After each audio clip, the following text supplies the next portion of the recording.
இன்னைக்கு ரேசன் பச்சரிசியை வச்சு ஒரு கேரளா கேக் செய்யலாமா? இதுக்கு 1 கப் வெல்லம் எடுத்து 1/4 கப் தண்ணி ஊற்றி கரைச்சிக்குங்க. அதுக்கு நடுவில் 1 கப் ரேசன் பச்சரிசி எடுத்து 2 மணி நேரம் ஊற வச்சிருங்க. இந்த வெள்ளை பாகுமும் கரைஞ்சிருச்சு.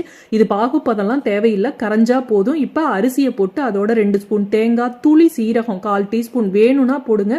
சீரகம் வாசம் ஒரு சிலருக்கு பிடிக்காதுன்னா போடாதீங்க. இதோட 1 ஏலக்காய் போட்டு கொஞ்சோண்டு அவல், எந்த அவல் வேணுனாலும் சேர்க்கலாம். இல்லை சாதம் இருக்குன்னா சாதம் ஒரு ஸ்பூன் சேர்த்தா போதும். இதோட துளி உப்பு போட்டு தண்ணி ஊற்றி அரைச்சி எடுத்துக்குங்க.